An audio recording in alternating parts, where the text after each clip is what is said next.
Hello বন্ধুরা, চলে আসলাম একটা ভিডিওর সঙ্গে তোমাদের সামনে। আর নিয়ে এসেছি লোভনীয় জিনিস আম মাখা। আর কার কার ভালো লাগে অবশ্যই কমেন্ট করে জানিও। দেখো, এখানে আম তো পেরে নিয়েছি প্রথমে, সেটা তোমাদেরকে দেখালাম না। আম পেরে কেটে কদুকস করে নিলাম। আর এদিকে তো লঙ্কা পুড়ে নিলাম, তারপরে জিরে ভেজে নিলাম। আর এই ভাজার এর মাখার আলাদাই একটা স্বাদ। তোমরা কিন্তু বাড়িতে ট্রাই করে দেখতে পারো, দারুণ কিন্তু খেতে হয়েছিল।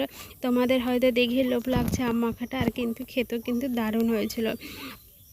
তোমরা কিন্তু এভাবে বাড়িতে কিন্তু করতে পারো। আর কি দারুণ হয়েছিল দেখো। এখানে আমি ভালো করে আম মাখাটা মেখে নিয়েছি চিনি কাসুন্দি, তারপরে জিরের গুঁড়ো ভেজে নিলাম, তো দেখলেই তো। আর লঙ্কার পুড়ে নিয়েছিলাম, আর সবাইকে দিয়েছি। দেখো দেখো আমার ভাগে এইটুকু নিয়েছে সব। আর এগুলো জিনিস সবাইকে দিয়েই কিন্তু খেতে হয়। আর চলো বন্ধুরা, আমি খেতে থাকি, ততক্ষণে তোমরা চ্যানেলটা সাবস্ক্রাইব করো। টাটা।